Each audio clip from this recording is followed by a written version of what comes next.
What I'm going to talk about today is all of the things you want to know about fats, like oils, nuts, seeds, olive oil, the French diet, the Mediterranean diet, all of that. We're going to go through all of it.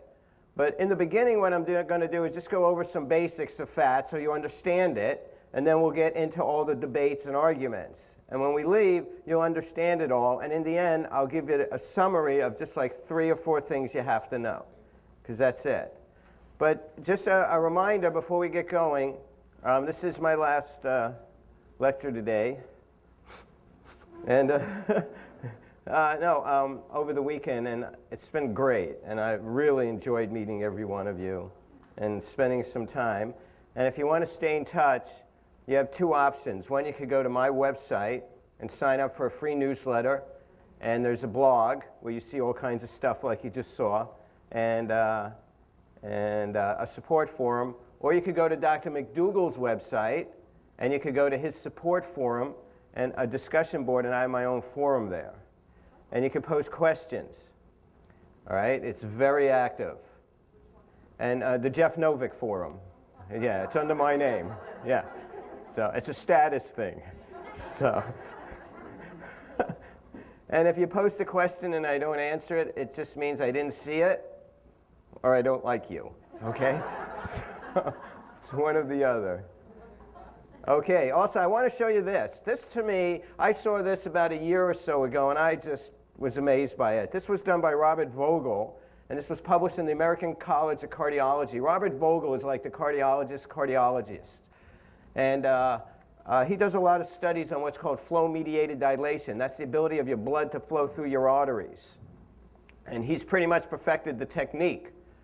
And what he did is he took some people and he measured their blood flow, and then he had them watch 20 minutes of the comedy scenes in the movie Kingpin. Some of you may know that movie. And he measured blood flow.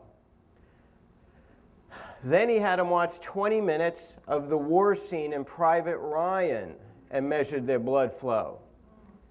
Look what happened after the comedy. As the trend lines go up, that's a good thing. That's an increase in blood flow. Look at the dramatic increase when watching comedy and laughing. Look what happened after watching the war scene. If we could get a pill to do this, I'd retire. Now, part of what happens when you're on this diet is you get increased blood flow like this. But look how quickly, 20 minutes, that happened. So there's a little more going on here than just me having a good time with you. I'm helping increase your blood flow. Now, I actually saw this. Dr. Vogel showed this to me, and when he did, I said, Dr. Vogel, I've got one question. I said, who is this guy? I said, I think it's the same as that guy. I said, you might want to look into it. I think we have the next Charles Manson right there. Isn't that amazing? So don't negate the power. Remember that saying, laughter is the best medicine? Maybe there's a lot of truth to it. So let's talk about fat. There's 3 main types of fat when you hear people talk about fat. One's called saturated, and one's called unsaturated. And in unsaturated, there's 2 types. One's called poly, and one's called mono. How many of you have heard of these 3 types of fat? Everybody. And if I was to say a food, you would generally put it into one of the categories. For example, if I was to say butter, what type of fat is butter? It's a saturated fat. That's correct. What if I was to say olive oil? Unsaturated, but which type? Mono. Olive oil is a mono. But realize any food that has fat has all 3 fats in it. The difference on why we call one or the other is based on the ratio, and I'll show you a picture in a few minutes. Now, in the last century, we got 3 new fats. One's called hydrogenated. Everybody heard of those? And one's called trans. You heard of that? And one's called interesterified. You heard of that? That's the new one I mentioned to you this weekend, and we'll hear more about it. So what I'm going to do is go through these in just a few minutes and let you know the pluses and the minus. But before I do, does anybody know where they get the name like saturated from or unsaturated from or hydrogenated from or omega-3? Or anybody know what any of that means? Anybody? I mean, we say them all the time. One or two of you seem to know. Would you like to know where all the names come from? Okay, I will tell you. I'm going to show you where all the names come from. But the bad news is, in order to do it, we have to do organic chemistry. The good news is, it's only going to take 2 minutes, and it'll be the simplest, easiest discussion on organic chemistry you've ever had, okay? Okay, you're correct. It has to do with the molecular structure. Some of you were saying carbons and hydrogens. A fatty acid is a long chain of carbon atoms, and it could be 12, 14, 16, 18 carbons. On one end it has this group, and on the rest of it is this chain, and that's the main part we're worried about here. Now if you notice, it's all carbon and hydrogens. And if you look at the carbons, you'll see 4 lines coming out of it. Those are like connectors. Our carbon atom has the ability to connect to 4 other atoms. And as you'll see, all the carbons are, right? They have 2 out, 1 to each side, and 1 up and 1 down. So every carbon is making 4 connections. Everybody see it? Hydrogen, on the other hand, can only make 1 connection. And if you look, every hydrogen is making a connection. Everybody see it? Okay. Now theoretically, if I had more hydrogen atoms and I wanted to add them to this chain, does anybody see any open connectors on any of the carbons for me to add it to? No. That carbon chain is full of all of the hydrogens it can hold. There isn't room for any more. So you could say that chain is full of all the hydrogens it can hold. And what's another word for full of?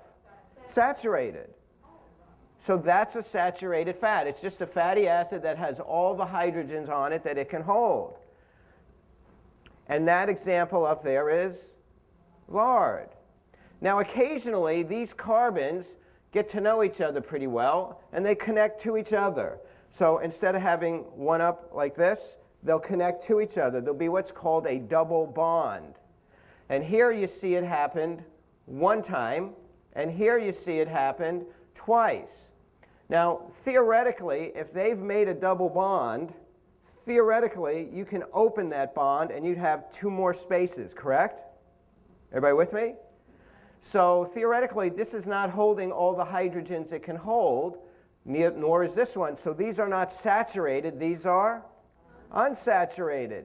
And if it has 1 double bond, it's called a mono, and if it has 2, it's called a poly. Does that make sense to you? Okay, very simple. So we got saturated, we got mono, we got poly. Next, you hear occasionally omega-3 and omega-6. Everybody know what that means? Okay, does everybody know what the word omega means? The end. Alpha and omega. Alpha is the beginning, omega is the end. What they say when the chemists name fats, they said this is the omega end of the chain. This is the alpha end, that's the omega end. And when you count back from the omega end to the double bond, the number of the carbon it's on is the one it's named after. So let's see, we got 1, 2, 3, 4, 5, 6, 7, 8, 9. The double bond is on the 9th carbon, so we call that an omega-9, and that's olive oil. Olive oil is an omega-9. Over here we have 1, 2, 3, 4, 5, 6. That's an omega-6. So all that's telling you is where is the location of the double bond. All right? Next we have hydrogenated. Everybody heard of that? Well, occasionally they break these bonds, and they do it by putting the carbon under heat and pressure with a nickel catalyst, and they add hydrogen to it. These double bonds open up, and the hydrogens join to them. And so after you're done doing that, what does it then look like? If I open these and add 2 hydrogens, what would this look like? Right. Well, that's called hydrogenation. Hydrogenation is when they open these bonds and they add hydrogen. But as you can see, if they fully hydrogenate it, what does it end up looking like? A saturated fat. And the chemical definition of a hydrogenated fat and a saturated fat is almost identical. Now, have you ever heard of trans fat? The last one we're going to do. Everybody know what the word trans means? It's Latin for across. Well, when you look at a double bond, Here's a carbon, here's a carbon. Notice the two hydrogens are on the same side of the double bond. Everybody see that? Notice here, you have two carbons, the double bond, and the hydrogens are on the same side. Same as here. Those are called cis fatty acids because the hydrogens are on the same side. Cis means same side. But when they hydrogenate these, not all the double bonds hydrogenate, and some of them bend and twist. And as a result, this hydrogen will flip to this side. And so the hydrogens are across from each other on the double bond. And the Latin word for across is? That's a trans fat. And here you'll see it. Here's your two carbons with the double bond. Here's your two hydrogens. That's called a cis. That's the way they occur naturally. But when they hydrogenate it, this bond is going to bend. And you see how the hydrogen flipped from here to here? And that's now called a trans. 3 minutes. How'd we do? Pretty good. So now you know what it all means, right? So now let's go through them. Were you ever going to use that, right? Just in case you're on Jeopardy anytime. Cocktail parties. That's a wonderful place to use this.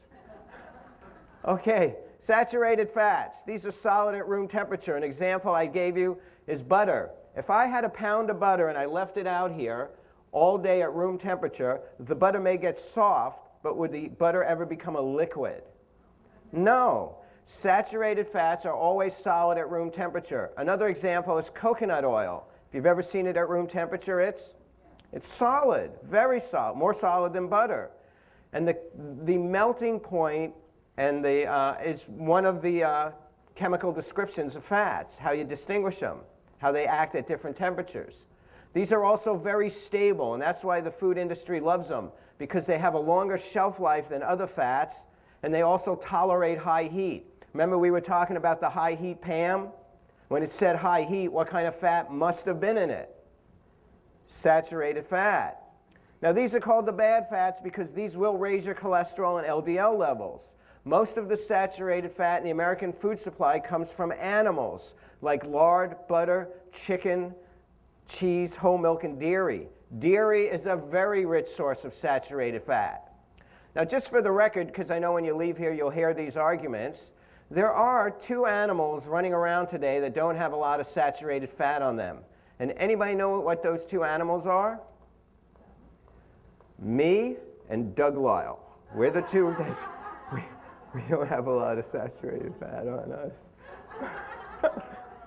Okay, only kidding. And I'm worried about Doug. Okay, one of them is wild game.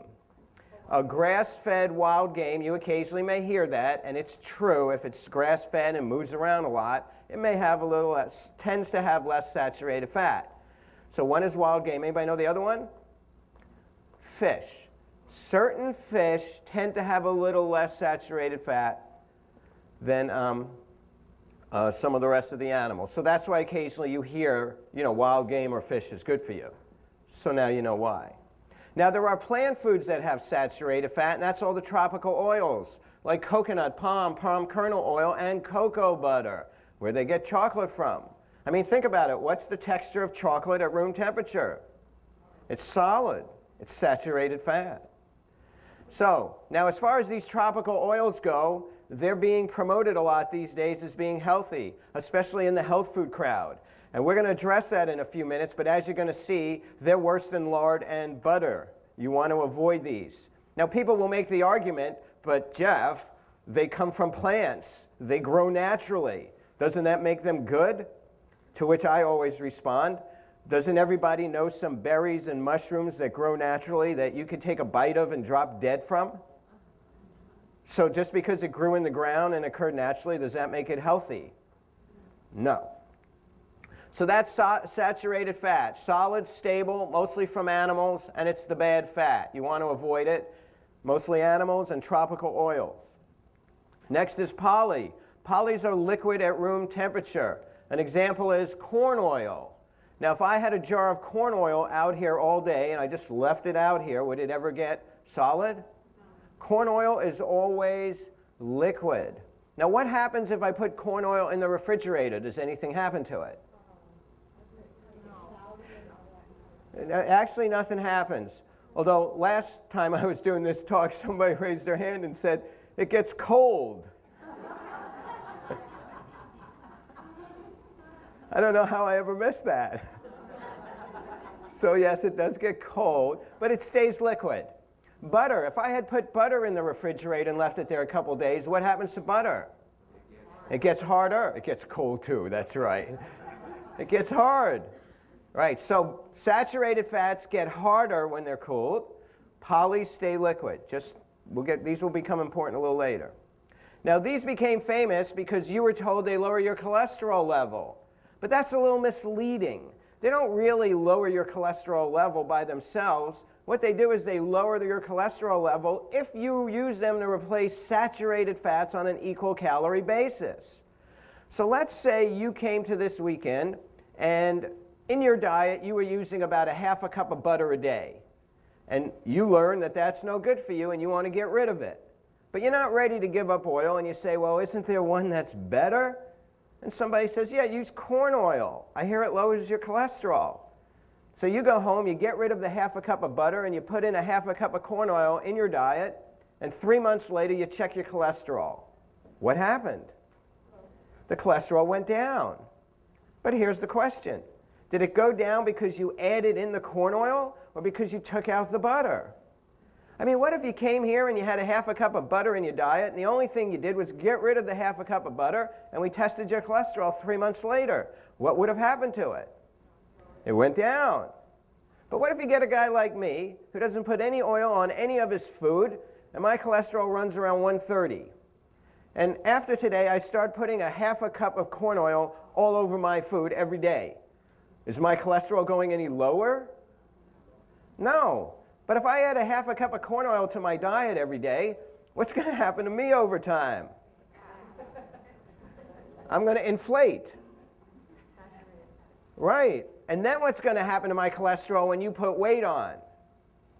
Right. You gain weight, your cholesterol levels can go up. So realize this was misrepresented. It was a substitution effect.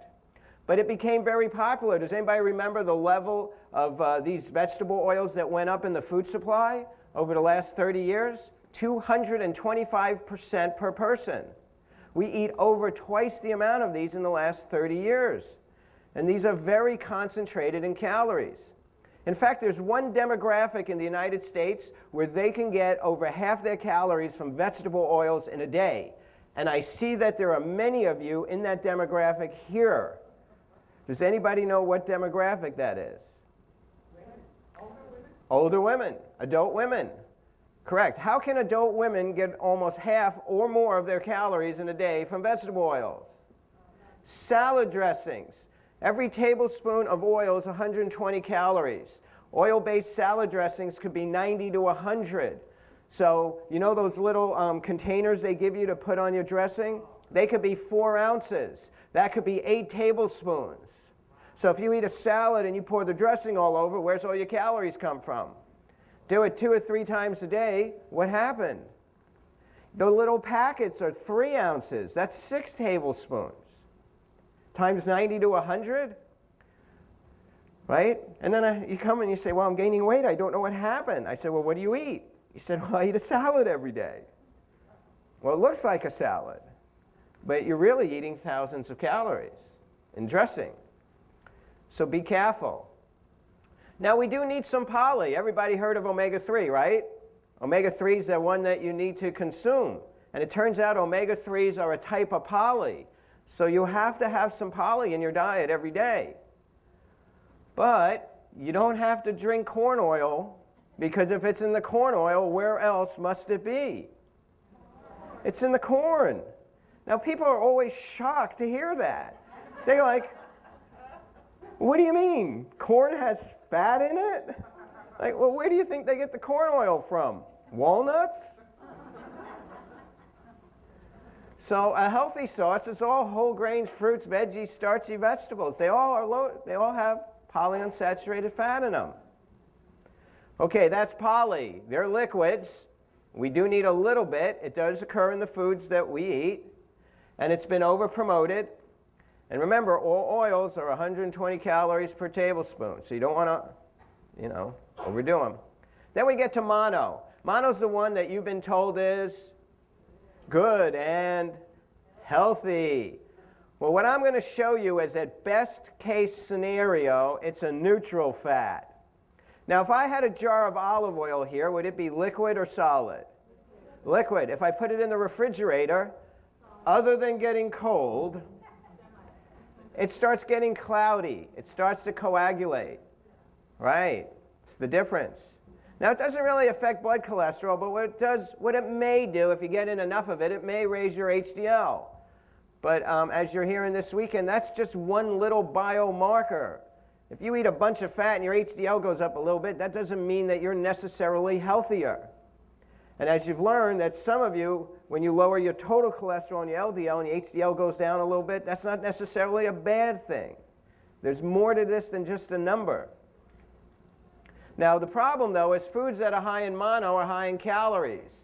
Now, we discussed olive oil already, right? That's the one you always hear. It's 4,000 calories a pound. Nuts and seeds, that's the other one you hear about. They're 2,800 calories a pound. Now, I know most of you don't eat olive oil by the pound, and hopefully you're not eating nuts and seeds by the pound. But remember, that translates to portion size. Does anybody remember how many calories were in a half a cup of any nut or seed? We saw it the other day when we saw the cup of cashews. Does anybody remember? That's correct. A half a cup of most any nut or seed has 375 calories. That's a half a cup. So could you imagine how many calories are in even a little handful? 200 calories. What I want to show you right here is 200 calories. Thank you, sir. He watched me count them out earlier. He turns around and he says, "What are you doing counting almonds?" He says, "It's my prop." That's 200 calories. Now, see this can here? Everybody familiar with it? Sure, we've all seen them. Anybody want to guess how many calories are in this can? 1 serving. Always a comedian, you know? And they're always in the front row. You notice? 1,000 calories. Now let me ask you a question. What if I put out some big cans of these on all the tables during this talk? And during this talk, I allowed you to eat as much as you want from these cans. And they were bigger cans. All right? This place would be packed. At the end of the lecture, what would we be arguing over? Whether these almonds have good fat or bad fat in them, or each of you could have eaten hundreds, if not thousands of calories. What would we be arguing over? How to get out the door. Right. Calories. Because in an overweight nation, what matters most? Type of fat or calories? Calories. It doesn't matter where they come from. These are very easy to overeat. People come to me all the time and they say, "Jeff, you don't understand. My doctor told me I should eat a half a cup of almonds every day. It's good for me." Well, if you left here and you did nothing else but added in a half a cup of almonds every day, above and beyond everything else you do, for the next year, anybody know how much weight you'll gain? About 35 pounds. How many Americans do you know who can afford to gain 35 pounds in the next year? Me and Doug. And I'm worried about Doug. So be very careful. It doesn't matter if it's good fat or bad fat. They're extremely easy to overeat on. Okay. Now, here's a chart I want to show you, and this is going to show you all the ratios. Here's all the common cooking oils or oils you may be familiar with. We got olive, canola, peanut, flax, sun, corn, soy, lard, palm kernel, coconut, and butter. What I'm showing you is the yellow is the percentage of saturated fat. The orange is the poly, and the white is the mono. So as you can see, any food that has fat in it actually has all three, correct? Right, so let's start over here at butter. Notice butter has mono and butter has poly, but what is it mostly? It's 68% saturated fat. So what do we call it? Saturated. And what is it at room temperature? Solid. Now look at coconut oil. Better or worse? Worse. It's 91% saturated fat. And how about palm kernel oil? It's worse. It's 82% saturated fat. Those aren't good for you. They're worse for you than butter. And notice here is palm oil. That's 51% saturated fat. That's not any good. I mean, palm oil is showing up in a lot of the foods because they're replacing saturated fat. They don't have anything else to use. So they're putting the tropical oils in. And notice how they advertise it. They'll put palm oil in a food, and you ask, why did you put in palm oil? Here's what they say. Well, palm oil has about 40% less saturated fat than coconut oil. Yeah, but it also has, you know, the recommendations are not to get in more than 7%. That's 7 times the amount they're recommending anybody get in. So it may be better than coconut, but is that really saying anything? It's worse than lard. Why don't they just put lard in? Because you know lard's no good for you. But now tropical oils have a mystique. And sometimes they don't even call it palm oil. You know what they call it? The fruit of the palm oil. No, they say the oil of the palm fruit. Yeah. Now doesn't that sound, you've heard that. Doesn't that sound healthy? No, it's saturated fat. Now look at these. This is soy, corn, sun, flax. See how most of this is poly? So we call those polys. Now these 3, peanut, canola, and olive, are mostly mono. So they get called monos. Now what you hear in the media is that the saturated is the worst and the mono is the best. So if you look at all of those, can you see how these 2 get promoted as being the healthiest? Because they have the most mono and the least of the saturated. So that's why. However, what I'm teaching you today is that this is mostly neutral. This is really bad. And between these 2, I mean, you do need a little bit of the omega-3 that's found in here. So between those 2, which, nutritionally speaking, would actually be better? This has half the worst, more of what you need, and that's kind of neutral. Which would be better? Canola by far. It's not even close. It has half the saturated fat. It has like about 10 times the amount of omega-3s. Now, I'm not recommending you use canola oil, but if you line them up, which one has the better nutritional profile? Canola. Now, let me ask you a question. Does everybody know where peanut oil comes from? Peanuts. Very good. How about olive oil? Olives. How about corn oil? Corn oil. From corn. How about canola oil? And don't say cannolis there, buddy, okay? Flax. Canola comes from a seed called the rape seed that grows on a plant, a bush called the rape bush, and it likes to grow in cold climates. Many moons ago, when we started importing it, we used to get it from Canada.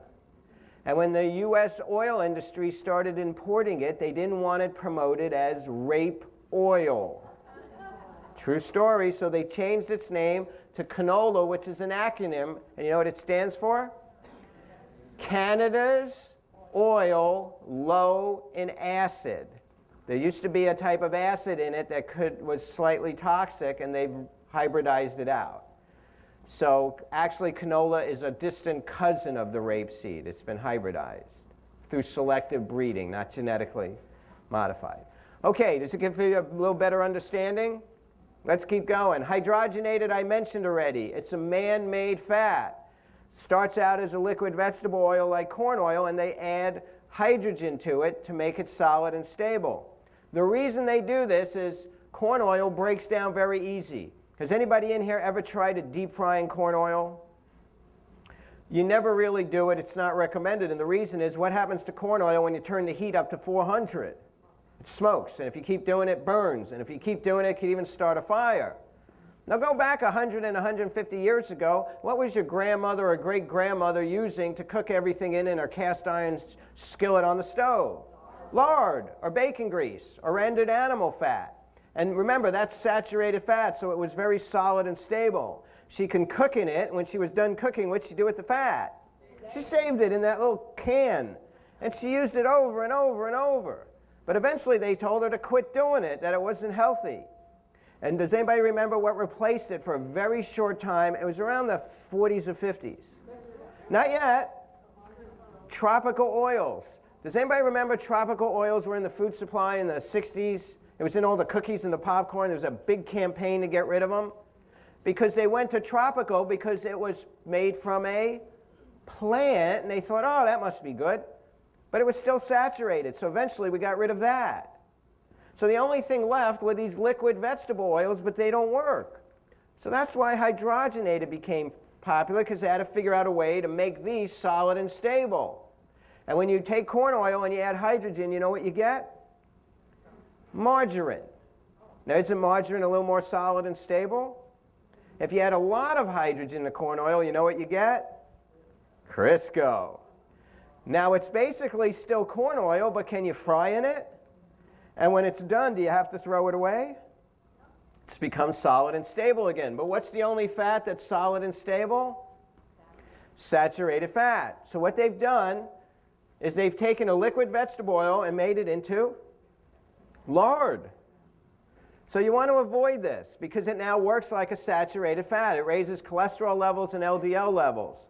And the way to avoid it is by the ingredient list.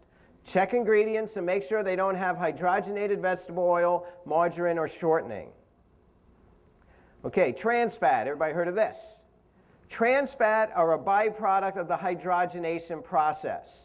If I had a big jar of corn oil and I turned it into Crisco, most of the fats in there would hydrogenate, but they all don't. Some of them end up bending and twisting, as I showed you, right? And those we call trans fats. These are thought to be some of the worst fats. They raise cholesterol, LDL, and triglycerides. They may increase your risk for cancer and diabetes, and they interfere with omega-3s. The recommended limit set by the National Academy of Science is 0. They say there's no safe limit of trans fats in your diet. The World Health Organization, being a little more liberal on this one, said keep it under 1% of your calories, which on a 2,000 calorie diet would be about 2 grams. Now you want to avoid this, and the only way to truly avoid it is to make sure, because 98% of all the trans fat is a result of hydrogenation, avoid hydrogenated oils. So check the ingredients. Make sure there's no hydrogenated oil, margarine, or shortening. Now there's a lot of products coming out now and they're being labeled that they're trans fat free, but they have trans fat in them. And in fact, you eat a couple servings, you can go over this limit. You know how they get away with that? The legal loophole is if it's less than 0.5 gram of trans fat, they round it down to 0. So if a small serving, like they just came out with this new flip side cracker or something, and they made the serving size 15 grams, which is 1/2 ounce. But that's cheating, because a real cracker serving size is 1 ounce. But it says no trans fats, trans fat free. But in the ingredient is hydrogenated vegetable oil. So let's say there's 0.49 grams, right? And you eat 2 ounces. This is 4 servings. How much trans fat did you get in? You're basically above the safe levels. So do not go by the labeling. Make sure it's got no hydrogenated oil, margarine, or shortening in the food. Now, a lot of foods are being promoted now as being trans fat free, and it's like they've become health foods. But I want you to see, 40% of the trans fat is in cakes, cookies, crackers, pies, and bread, 17% in margarine, 8% in fried potatoes, 5% in chips, 4% in shortening. Like 80% of the trans fat is in what I would call junk. So if you have junk food and you take the trans fat out, what are you left with? Junk. Now, have you noticed, like when New York City said they were banning trans fat, did you see the articles that were written about it? And the foods they showed you as now being trans fat free? French fries and donuts. And thank God for that, because now I could eat them in peace. So is a donut any healthier because it's trans fat free? No. So don't be misled by that. Because even in the vegetarian world and the health food world, they're promoting foods as being trans fat free, and they're still junk. Be careful. Okay, interesterified fats. So it's an ongoing process. So they got rid of one, then they get rid of the other, then they get rid of the other. So now they got to get rid of the hydrogenated, right? And so they start using the tropicals, but we're catching on quick because we went through that already. So they're not going to get away with that too long. So what has now come up? Interesterified fats. And it's a process similar to hydrogenation. At the end, you end up with a similar looking fat. The difference is it doesn't create trans fats. They do it a little differently. The initial studies show that it'll raise LDL and it'll make your ratios worse. So that's not good. And that it also may raise blood sugars. So you want to avoid it. But as you know, you haven't heard about it and you haven't heard about any of the risks, right? But it's in your food already. And what it's being listed as is modified palm oil, modified soybean oil, or fully hydrogenated coconut oil. Now, if coconut oil is 91% saturated fat, who thought of hydrogenating it? Hey. So, you want to avoid this. Okay, that's all the bad. We did saturated, right? We did poly, we did mono. We did hydrogenated, we did trans, and we did interesterified. Let's get to the good guys. The essential fatty acids. These are called essential because you can't make them. No animal on planet Earth can make these fats. We all know that if we overeat and we don't move around a lot, we make fat very easily, right? But this fat we can't make. That's why it's called essential, because it's essential that we get it in our food, right, for all animals. And there's two of them. One's called omega-6. Has everybody heard of this? Some of you have, some of you haven't. The reason is it's kind of abundant. And how many of you have heard of omega-3? That's the one we've all heard of, and that's because the one they want you to believe that you're not getting in enough of. So let's look at omega-3. And the first thing I want you to see is what type of fat is omega-3. We mentioned this already, but this is important. What type of fat is omega-3? It's a poly. Now when you turn on the news and you read the newspaper, what type of fat do they tell you is healthy for you? Mono, right? But an omega-3 is a poly. If you're in this room and you're breathing, you make all the mono fat you need. You don't ever have to eat it. But what's the only fat you can't make? Poly. That's an essential fat. Now, it's a very good fat. It protects against heart disease. It stabilizes cellular membranes, which means you lowers your risk of having heart arrhythmias or dying of a fatal heart attack. It works like aspirin, reducing blood clotting. It lowers triglycerides. It's actually prescribed now by doctors to lower triglycerides. It lowers blood pressure, and it's a powerful anti-inflammatory. So the question is, how much do you need? And you know, it's interesting when I work with people all the time or go to these conferences or weekends, people always come up to me, and especially like on a vegetarian diet or vegan diet, we all know now, what's the first thing they say to you? Where do you get your protein? Or they worry about it. They're going, where am I getting my protein? The second biggest question I hear is, where am I getting my calcium? And now the third is, where am I getting my? So whenever anybody comes up to me and says, I know I'm not getting enough omega-3s, I mean, where are they coming from? I always stop and ask what I would think to be the next two logical questions, right? If you say you're not getting enough, then the two logical questions are, one, how much do you need? And two, how much is in the food? To which everybody always just looks at me, shakes their head, walks away and goes, he doesn't understand. I know I'm not getting enough. So let's see, how much do you need? Question number one. The National Academy of Science set what they call an adequate intake. That means if on average all of us average this amount over a period of time, we won't see any deficiencies. You ready? Per day, it's for females 1.1 gram and for males 1.6 grams. That's it. Now to put that in perspective, let's say this cup had pure omega-3s in it. This was a cup of pure omega-3 liquid, and I was going to give you 1.1 to 1.6 grams. Anybody know what that looks like? A teaspoon is about 4.2 grams. So that's 1/4 to 1/3 of a teaspoon. Think about that.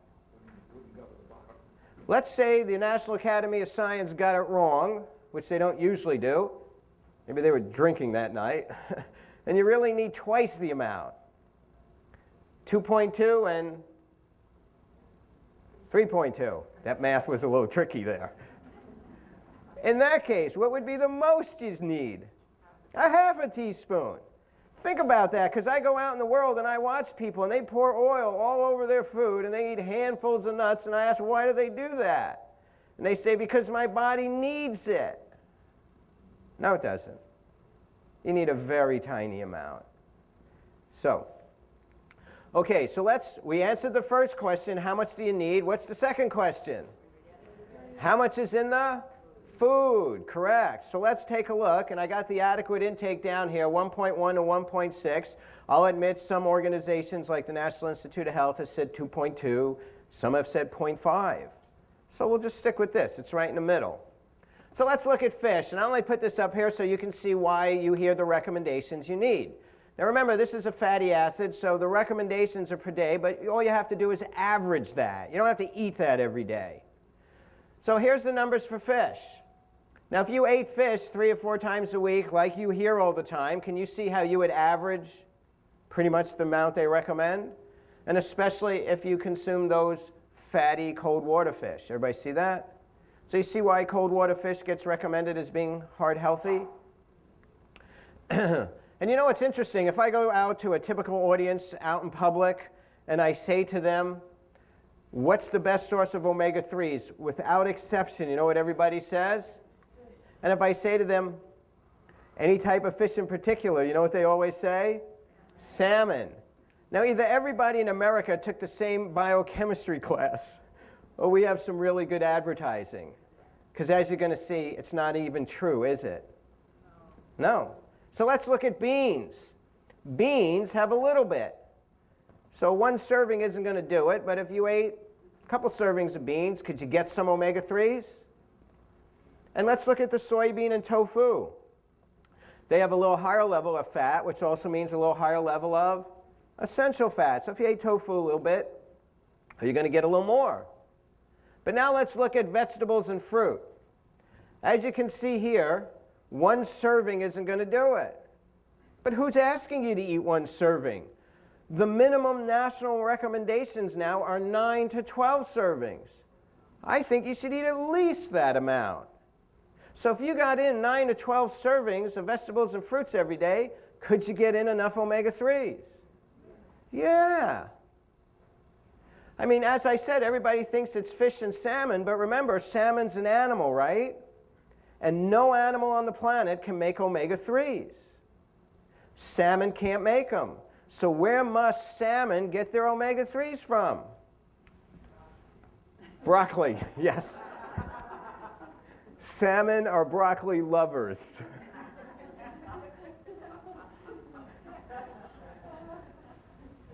Seaweed, plankton, ouchies, they get it from vegetables. Green leafy vegetables are the original source of omega-3s on planet Earth, not animals. Animals are a secondary source. If you are an animal, you have to get them, and you get them either by eating the primary source, which is plants, or the secondary source, which is a small animal that lived on plants. Right. Okay, so as you can see, this can do pretty well. But now let's look at nuts and seeds. And what I did is I changed the portion size to 1 ounce, because that's a standard serving. 1 ounce of any nuts and seeds is 175 calories on average. So let's look. Skip these 2 for a minute. That's the average of all nuts and seeds other than these two. Are nuts and seeds a good source of omega-3s? No. We're skipping those two for a minute. No. If you were going to get enough omega-3s, you'd need to eat 11 to 16 ounces times 175 calories. That's 2,000 to 3,000 calories. Is that a great idea? No, that's a terrible idea. The only exception is the English walnut, which has quite a bit per ounce, and also, as you've heard, the flaxseed. There's a few other seeds you may hear about occasionally that also have some omega-3s, like the chia seed. Everybody know that? You buy it on TV and you put water in and it grows, looks like Jerry Garcia when it's done, right? No, chia seeds do have omega-3s too. There was a joke in there, but so thanks. I felt my status going down there for a minute, so I was ready to attack you, you know? Then we would have needed Doug in here. It would have been crazy, you know? Okay. So, and no. No, this is all other nuts and seeds other than walnuts, flax, and like chia. Hemp also maybe, but we don't really have good analysis of the hemp. Okay, but here is the big question. This may be the most important question of the day. Do you have to eat walnuts every day or flaxseed every day? Or even fish? What if you ate a good healthy diet full of vegetables, fruits, and beans like we're recommending? Could you get in enough omega-3s? Yes. How does every vegetarian animal on planet Earth get in enough omega-3s? Where does the deer get its omega-3s? And the antelope? And I feel a song coming on. The deer and the... Where do they play? Where do they get their omega-3s? They get them from eating plants. Right. Okay, but how many of you are going to eat that perfectly? Me and Doug. And I'm worried about Doug, I'm telling you. So even if you ate as healthy as you can, are you still getting omega-3s from the foods you eat? That's what I want you to see. I want you to stop thinking that you can only get protein from one food, or you can only get calcium from one food. Can you get omega-3s from many foods? Yes. So here's your insurance policy. Eat as well as you can. Do your best job possible. And if you're really worried, you can simply add in an ounce of English walnuts or a tablespoon of ground flaxseed a day. There's no problem with that. Your diet, if you do either one of them, your diet will still be around 10 to 12% fat. It's not going up any higher if that's all you add. Now, when you become a vegetarian and a vegan, we already addressed protein, calcium, and all that. But basically, you know, it's pretty well known those aren't issues anymore. But there are 4 nutrients they tell you can't get on a vegetarian, especially a vegan diet. You've got to be very careful. Those are calcium, iron, zinc, and omega-3s. And I just want to show you here what you might call worst case or best case scenario. Either way, it's just an extreme example to make a point.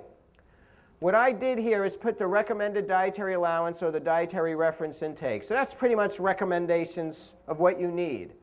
What I said, what if you only ate romaine lettuce, broccoli, or iceberg and you got in 2,000 calories? I'm not asking you to do that. I'm just saying what if you did do it, okay? Would you get in enough?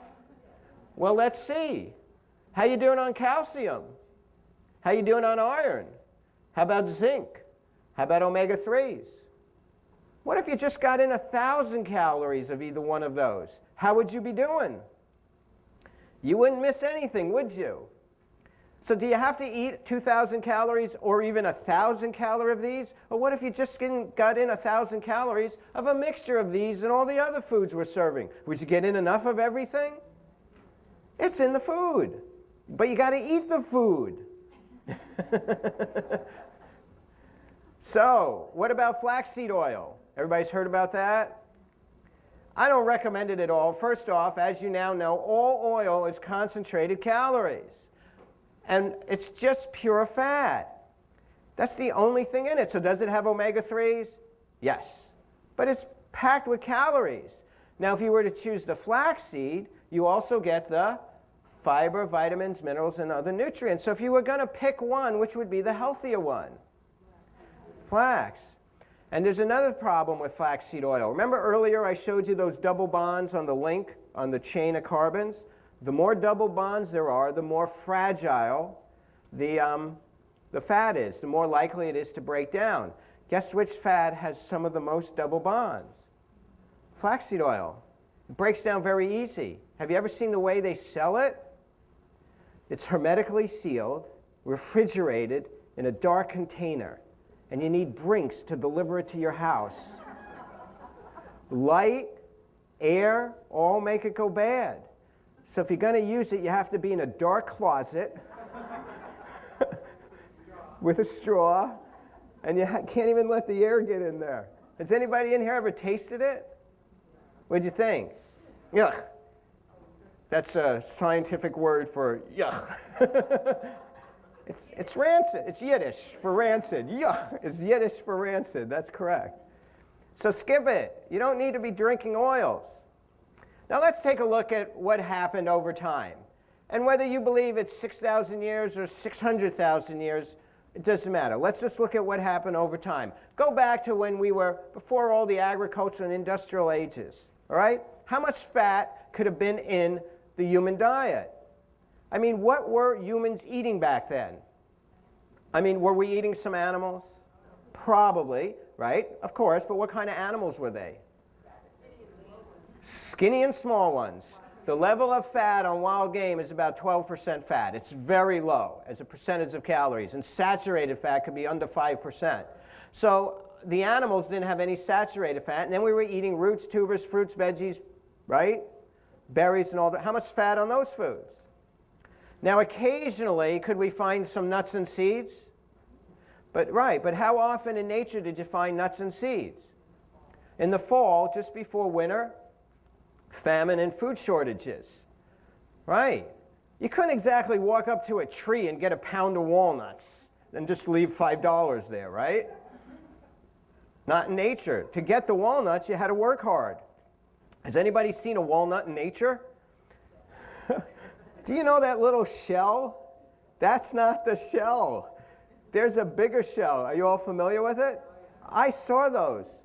You can't get into that. I ran it over with my car 6 times. Nothing happened to the walnut, but I needed new rims on my car. So don't think you're eating lots of nuts and seeds in the wild. So put together a diet any way you want. All the fruits, vegetables, roots, tubers, right? Plant food, occasionally if you want, throw in a little small animal, wild game, right? And occasionally throw in some nuts or seeds. How much fat is in it? It'd be hard to get it at over 20% on an average. My guess is closer to 15. Saturated fat is really low because it didn't exist. It was very low in those animals and the plants. Omega-6 and 3 were in the right amounts, and hydrogenated had not been invented yet. That's what it looked like. But now look what happened. Saturated fat makes up 1/3 of our calories, right? Hydrogenated makes up another third. Omega-3s have gone down because we don't eat plants, and we don't feed the animals that people eat. The right plants, right? And omega-6s have gone way up. And that's not a good thing. How many of you have heard about the omega-6 to 3 ratio and too many omega-6s? Many of you. And I want to straighten that out for you. It turns out that the ideal ratio between omega-6 and 3 is like it was here, which is like 2-to-1 or 1-to-1. They say if it goes over to 4-to-1, it's not healthy. In the US right now, it's estimated to be about 10-to-1 to 20-to-1. Not good. And for the record, there's one food that's really driving up all these omega-6s, and you know what it is? Vegetable oils. So when you pour vegetable oils all over your food, not only are you adding a lot of calories, you're also adding a lot of omega-6. And let's see why that's no good. Okay, okay, that's complicated. Let's go to this one.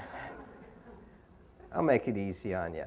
When you consume omega-6s, I'm just going to show you this for a minute. This is the biochemistry. When you consume omega-6s, you make arachidonic acid and you make these prostaglandins, and some of these can be very inflammatory and very thrombotic. They can lead to clots.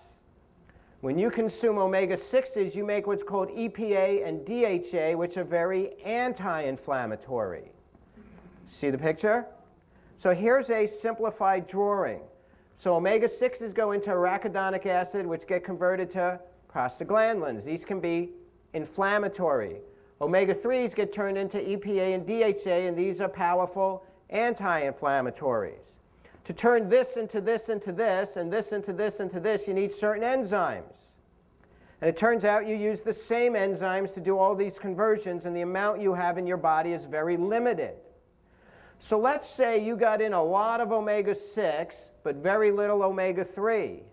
You would use up all your enzymes making lots of this, correct? And how much of this would you make? Very little. So you'd end up with lots of inflammation. So we want this to be pretty close to this, no more than 4 to 1. 1 to 1 to 2 to 1 should be the best.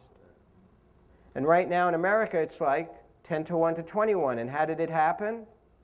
Here's all those vegetable oils that we've been pouring all over our food. Soy oil is 7 to 1. Corn oil is 80 to 1. Sunflower is 15 to 1. Peanut is 6 to 1. Canola is 2 to 1. Olives 11 to 1. So if you keep pouring most of these, remember most of them are a blend of corn, soy. These are the two most popular. What's going to happen to your ratio? It's never going to get to where it should be. So you don't want to be doing it. The only oil that has a reverse ratio of 4 to 1 in the other direction is flax. But what's the problem with flax? It's rancid. Now, just for the record, and I'm not recommending it, if you were going to compare olive to canola for the omega-6 to 3 ratio, which has a better one? Canola. Interesting, isn't that? Yeah. Now, everybody's loading up nuts and seeds, and they say, well, the oils are no good. Let's just use nuts and seeds. Here's the ratio of all the leading nuts and seeds. Look at those numbers. Remember, you want yours under 4 to 1. You've got 16 to 1, 20 to 1, 37, 300 to 1. Look at cashews, 117 to 1. Look at almonds, 1,800. I'm getting rid of these. I didn't know that. Look at sunflower seeds. Look at avocados, 15 to 1. And Florida avocados. You've got to put those in. See the problem? So if you have a great diet and you add a little bit of nuts and seeds, is this going to offset your ratio? No, but if you eat a bad diet and you load it with nuts and seeds, what's this going to do to your ratio? It's going to make it worse. Okay. Now, everybody in here knows the difference between a health food and a junk food, right? Do you? Okay. Sugar. What's sugar?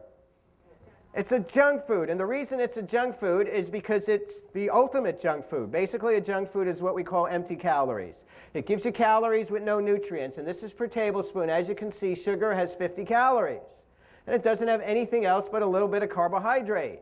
So pretty much you could say sugar is the epitome of a junk food. Correct? So what I'm going to do over here is put one of today's health foods, and then over here I'm going to put the second of today's health foods. And regardless of the marketing, if the numbers are worse than sugar, what does it make these health foods? Junk. Does anybody know the first one I'm going to put up? Olive oil. Now let's go by the numbers. Per tablespoon, how's it doing on calories? 2.5 times.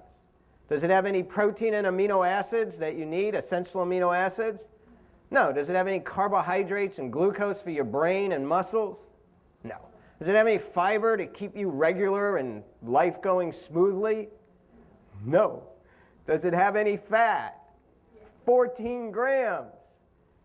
Now I know we're covering a lot of information, so I want to help you here with this question, because I know it gets a little confusing.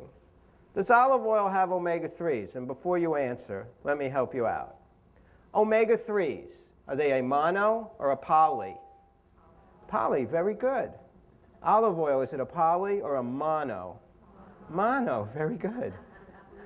So does olive oil have omega-3s? A trace. Does it have saturated fat? 14%. Remember, all fats are a mixture.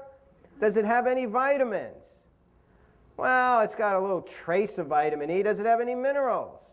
To get enough omega-3s, you'd have to drink or somehow consume 8 ounces of olive oil, which is 1,900 calories and 42 grams of saturated fat. Is that a good idea?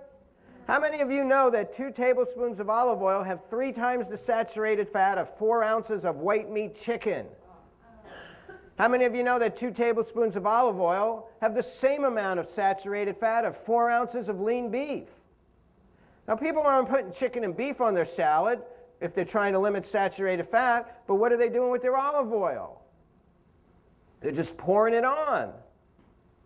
Now, let me add one more perspective of this to you, just to help drive this home. Let's say you were going to invite me out for lunch. Just imagine that you would invite me out for lunch, okay? I could be fun. And you said, hey, Jeff, let's go out for lunch tomorrow. And I said, thanks, but I'm not going to go because I've gained some weight this year.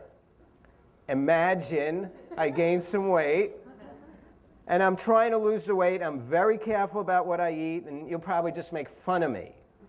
And you say, no, no, Jeff, we like you. You're funny. Come on for lunch. We won't make fun of you.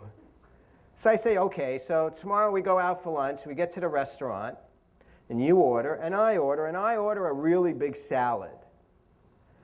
And I then reach for the olive oil, and I pour some olive oil on my salad, and I mix it up real well, and I eat the whole salad, and that's all I have for lunch. Would that seem unusual to any of you?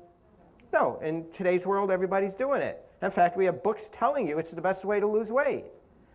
But what if instead of reaching for the olive oil, I had my big salad, and I took out my handy-dandy cooler? Because when you're on a diet, you carry a cooler with you. And I reached in the cooler and I took out a pint of Ben & Jerry's ice cream. Now you want to invite me with you, don't you? I told you I could be fun. Then I take out a half-cup scoop. Because when you're on a diet, you measure. And I put 4 or 5 scoops of Ben & Jerry's ice cream on my salad, and I mix it all up and I eat the whole thing. Would that seem unusual in any way? What would you think of me? That I'm nuts. Guess which has more calories? 2 tablespoons of olive oil or a half a cup of premium ice cream? Olive oil. 2 tablespoons of olive oil have more calories than every ice cream, have more calories than most all premium ice creams. Right. Now, I understand the type of fat is different, but when it comes to weight, what matters most? Type of fat or calories? Calories. So which would be worse for you? The olive oil. Now let me ask you a question. Which do you think would taste better? The ice cream. Which do you think would be more satiating? The ice cream. So for 20 years, Americans have been ordering salads, putting olive oil all over it. They're getting heavier. It's not satiating, and it doesn't taste good. Me? I put Ben & Jerry's on my salad. It tastes good, it's filling, and I haven't really gained any weight. And you called me nuts. I'm the only sane one here. So olive oil, forget about it. So let's go to the next one. Everybody heard of this? This is the new health food. You think this was delivered like, this is the new manna. Per tablespoon, how's the calories? How about protein? Does it have any protein? No, no amino acids. Does it have any carb? Does it have any fiber? Does it have fat? Does it have omega-3s? None. Does it have saturated fat? Does it have any vitamins or minerals? So when they tell you coconut oil is a health food, what exactly in it is healthy for you? So they tell you, well, it has a certain type of saturated fatty acid that has antibiotic properties. We're not suffering from infections. We're suffering from obesity and diabetes. There's a better way to cure your infection. It's pure junk food. Now, the numbers don't lie, and I want to ask you a simple math question. Olive oil is 14% saturated fat. The standard American diet, and notice the abbreviation, is about 12% saturated fat, 11, 12. The American Heart Association says all Americans should now limit their saturated fat to less than 7% of the calories. I think you should limit it to less than 5% based on the numbers I showed you the other day with Okinawa and all the long-lived people. Okay, here's the question. Think carefully. How much of something 14% can you add to something that's 12% to get it down to 7%, let alone 5%? How much? None. But what if you did what we told you and your diet was down here? Could you add a little bit of this and still keep it in that neighborhood? But what's the first thing you got to do? You got to get your diet down here. And just for the record, flax oil is 9% saturated fat. Canola oil is 7%. So then recently they came out and they said, well, the benefit of olive oil isn't the type of fat. I went, duh? I knew that. They said it's because it has phytosterols in it, these powerful antioxidants. And they said that when you eat a tablespoon of olive oil, you get 30 milligrams of these phytosterols. So I decided to take a closer look, and I compared it to my favorite food, leaf lettuce. See, nobody else thinks like this. I bet no one else in America said, I wonder what's in leaf lettuce at this moment except for me. So I did, and I looked it up, and 120 calories of leaf lettuce has 301 milligrams of phytosterols. So if you were looking for the most phytosterols for 120 calories, what should you eat? Lettuce. But I know what you're thinking now, Jeff. How much lettuce is 120 calories? Well, who cares?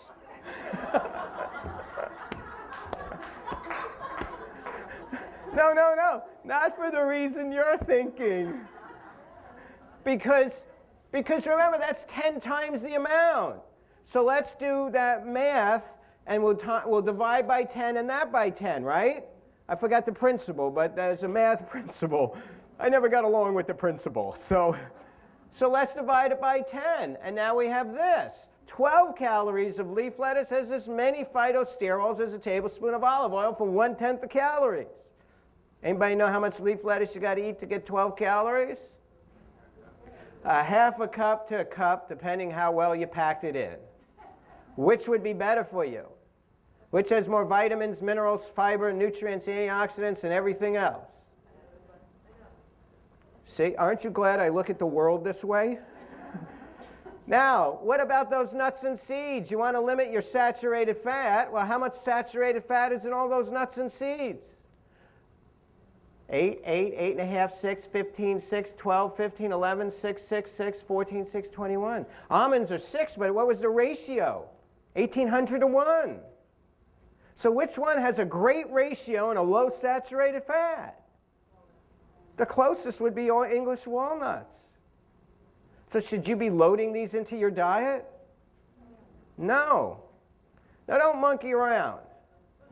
Now they say monkeys and us are very similar. They say humans and monkeys share about 98% of the same genes. I think in some of us it's a little more, but in general they say about 98%. So they did this study on monkeys, and they took African green monkeys and they put them on a monkey diet, which is extremely low in fat, mostly vegetables, some fruits and nuts. Occasionally they dig for a little ant, right? And every now and then they might kill another monkey. One group got olive oil, one group got corn oil, one group got butter. They followed the monkeys for 5 years.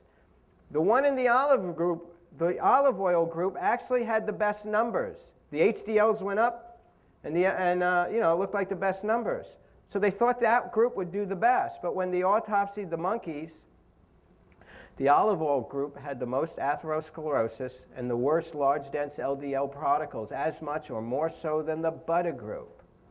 Why? Olive oil is how much saturated fat? 14%. So what about the Mediterranean diet?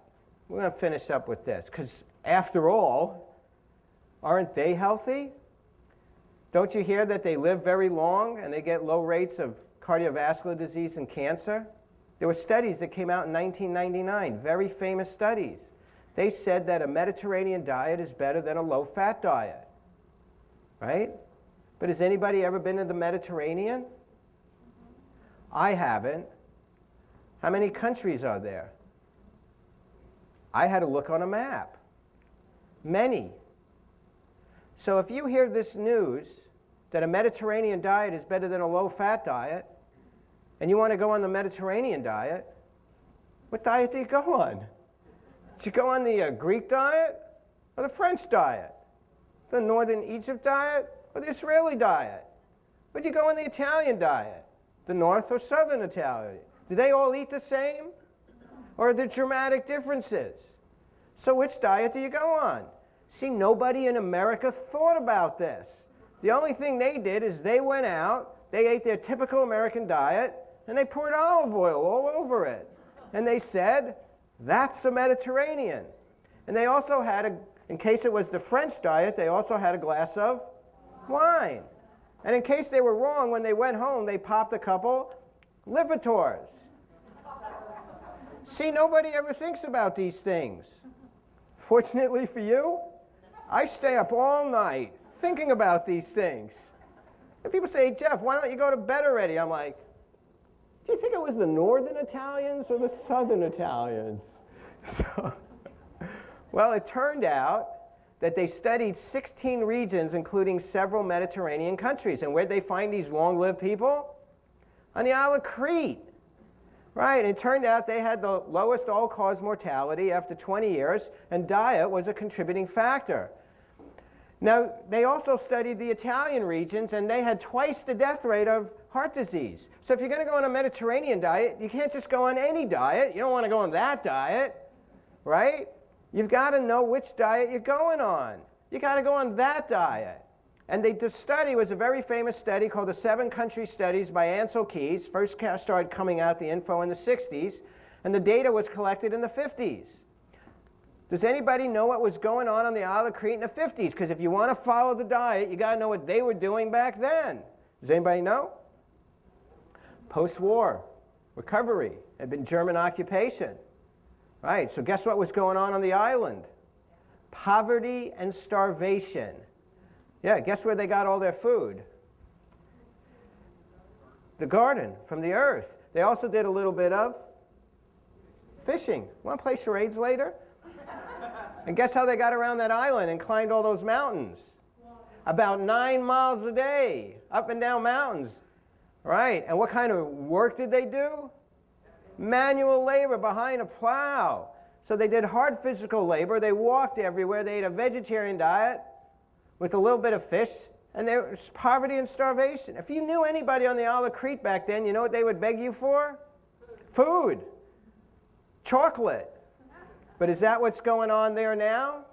They eat twice the saturated fat. They eat 3.5 times the trans fat. They eat half the fiber and 3.5 times the cholesterol.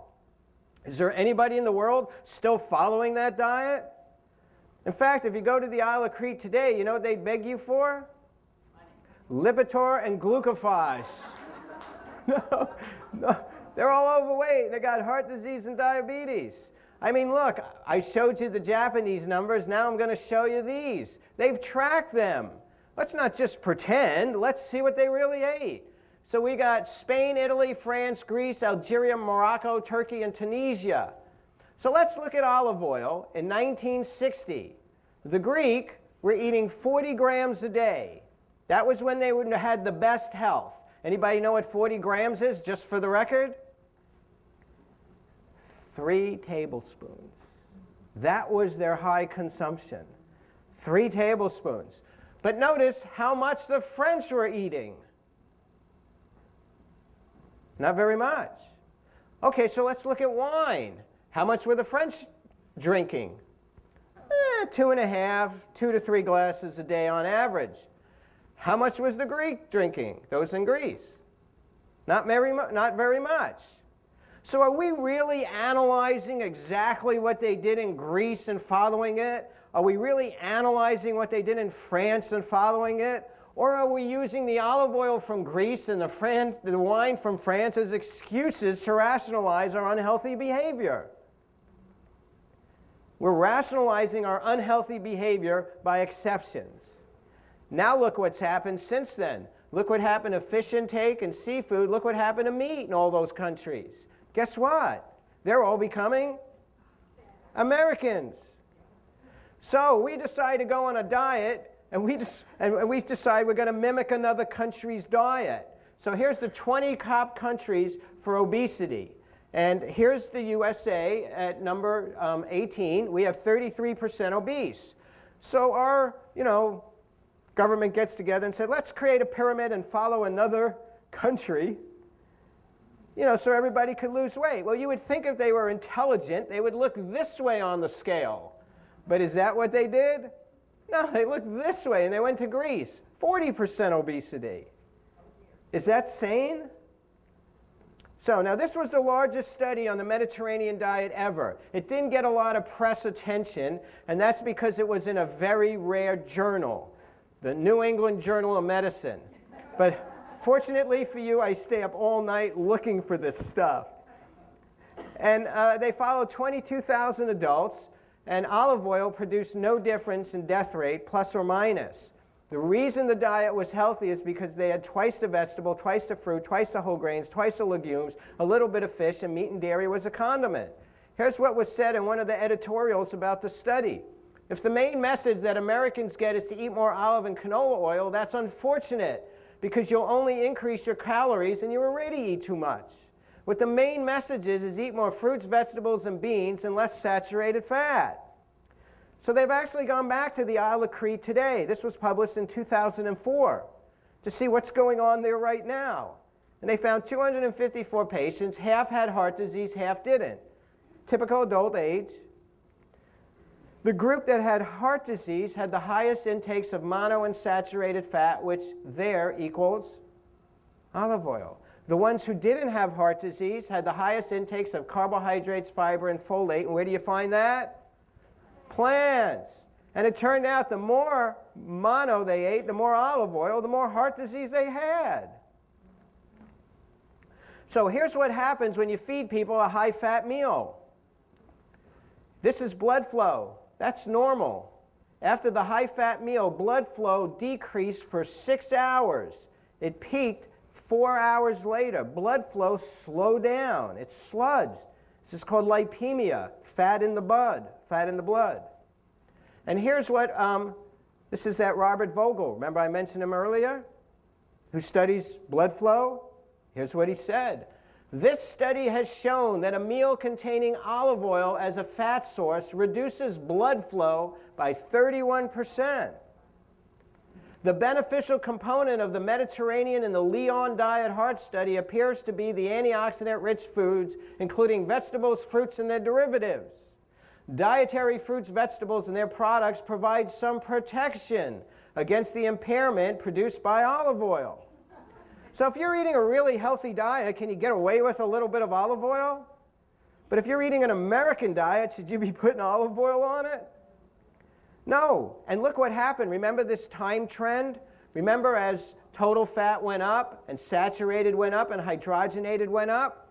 Look what happened to our antioxidant levels. Vitamin C went down. Vitamin E went down. And why did they all go down? Because we don't eat fat, plants.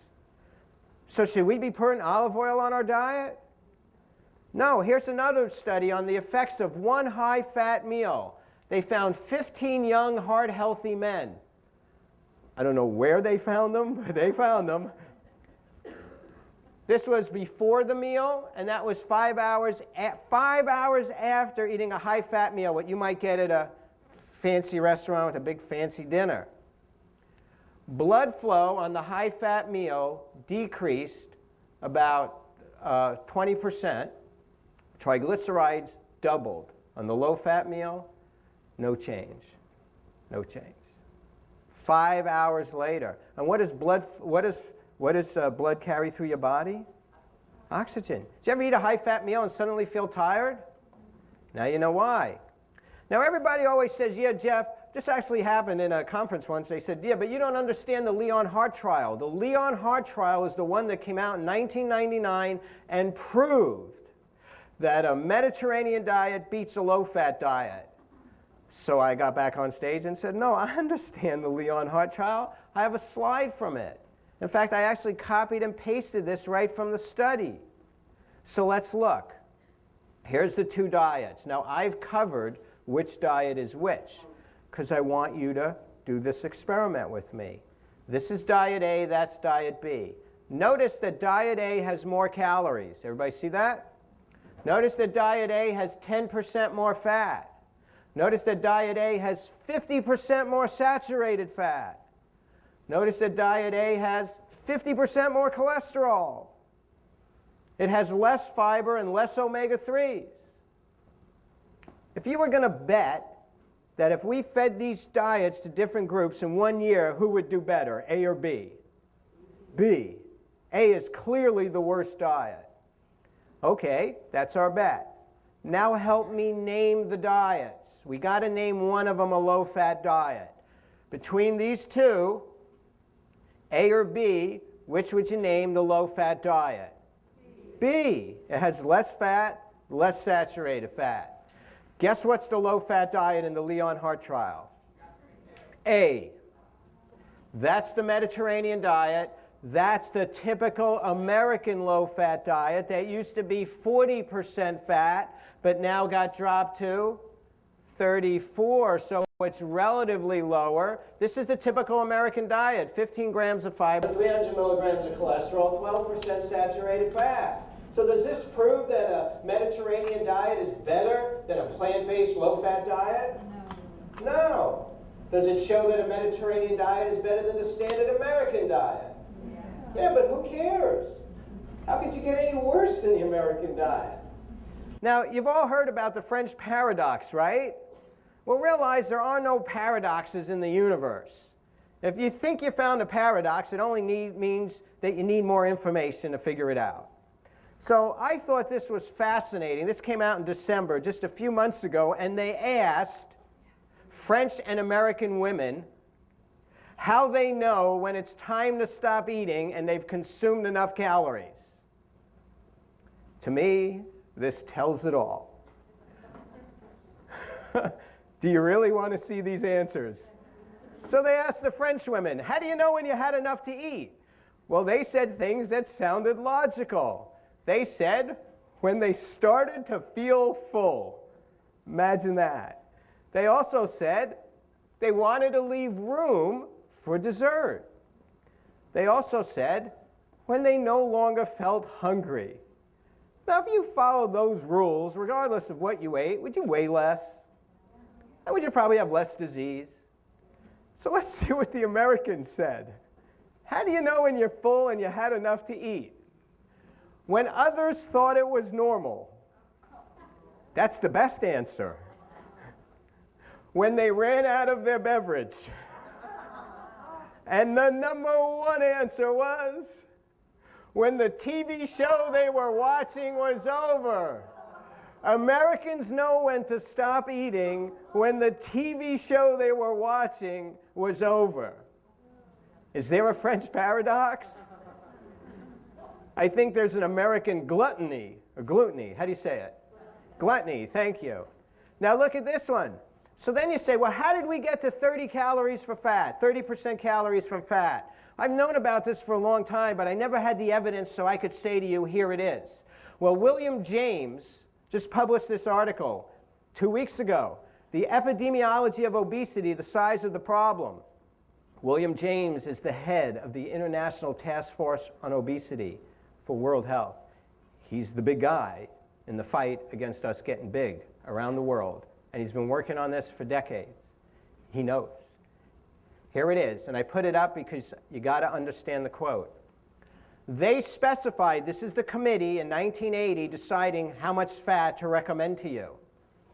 They specified a 15 to 30% range in total fat because the Chinese and the Japanese, who had virtually no heart disease, diabetes, and obesity in the 70s, were consuming an average 14%.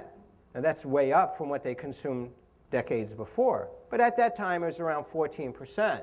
But this was totally unrealistic for the US, whose intakes were well over 40. They're like, if 15's the best and they're eating 45, how do we get them to 15? That's unrealistic. So to choose a 30% figure even seemed radical, and a response to the need to reduce saturated fat by reducing total fat. So they figured if we at least got you down to 30, you'd reduce some saturated fat and it would be better. It was a compromise. Ansel Keys' 7-country study showed that fat might be related to the BMIs of a sample, but not to cardiovascular disease. Let me explain. Because the Greeks, who had a high olive oil diet, 3 tablespoons, had a low saturated fat intake at the time. I just showed you the numbers. These subjects also happen to be incredibly physically active, walking and climbing mountains all day long. So this is hardly a realistic basis for suggesting that fat intake does not matter. Do you understand that? They gave you a compromise and used an unrealistic basis for suggesting fat doesn't matter. Does this apply to you? A sedentary, overweight population? Should we be recommending the same thing people who climb mountains all day eat? Who's the longest lived? Okinawa. And at the age of 65, Japanese in Okinawa. This is healthy life expectancy adjusted for disability. I showed you some numbers yesterday. This is a different comparison. This is done by weight. OK is Okinawa. That's USA. Meat, poultry, and eggs, 3% of the calories by weight. Calcium-rich foods, dairy, 2%. 5% animal products by weight. America, 52%. 34% vegetables, 84% plants. Americans, barely 50. And 11% fish by weight, Americans 1. You want to see one of the healthiest diets? And to put this in perspective, what if we took this diet, went back about 40 years, found a little island in the Mediterranean that was starving, post-war recovery. We fed them this diet, and because they grew it on the island and they were climbing mountains all day, we let them put a little olive oil on it. What diet do we have? The Mediterranean diet. So is the Mediterranean diet healthy because of the olive oil or in spite of the olive oil? But don't you need some fat? As I mentioned in the other lecture, eat these foods. You'll get fat. You won't get fat from eating these foods. You'll get the fat you need from these foods. The chickpeas, 14% fat. Cauliflower, 16%. Strawberries, 12%. Green beans, 8%. Kale, 13%. Oatmeal, 16% fat. I hope you didn't eat any today. God forbid. But guess what kind of fat is in these foods? Very little saturated, mostly poly, with some mono. And in these, guess what the fat is mostly of the polys? Omega-3s and 6s in a perfect ratio. It's almost as there was somebody upstairs who figured this all out for us.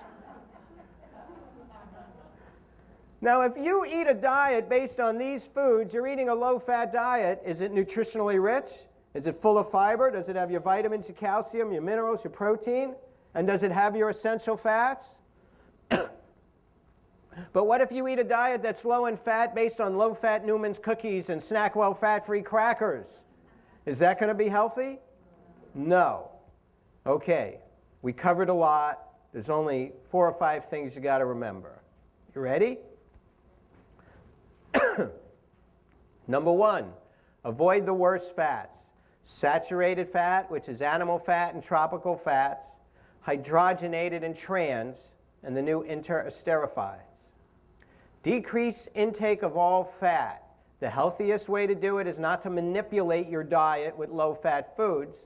It's to eat the foods that are naturally low in fat. Fill up on fruits, vegetables, whole grains, legumes, beans. Even nuts, seeds, and avocados. Are nuts, seeds, and avocados healthy? Oh, yes, but what's the problem with them? The calories. A serving is 1 ounce, and that's 175 calories. If you're doing everything we recommend and you're eating this diet and you occasionally want to throw on a couple walnuts or a couple sunflower seeds, can you get away with that? Of course. But if you're going to use them, make sure you don't want to overeat, so put them on something very low in calorie density like a salad or fruit. So you want to put a couple walnuts on oatmeal, could you do that? Or a little flaxseed on some fruit, can you do it? But don't stand in front of the TV with a jar of peanut butter and some crackers, okay? That's not... Okay, same with avocado. You want to put a slice on a salad, is that okay? If there's a little slice of avocado in a brown rice veggie roll, is that okay? But don't sit in front of the TV with a bowl of guacamole and baked corn chips. What's the problem with vegetable oils? They're high in calories and they're highly fraction refined foods. Don't use them. For the record, because Americans have lost track, a serving of oil is a teaspoon, not a pour. A teaspoon. That's 40 calories. Ensure adequate omega-3s. What's the best source? Green leafy vegetables. Don't eat fish. Live like a fish. Eat green leafy vegetables. Also, if you want, can you sprinkle those flaxseed or walnuts on your food? Sure, not a big deal. Decrease your intake of omega-6s. This is another issue, which is vegetable oils. The second source is processed foods because that's where they put the vegetable oils. Thank you.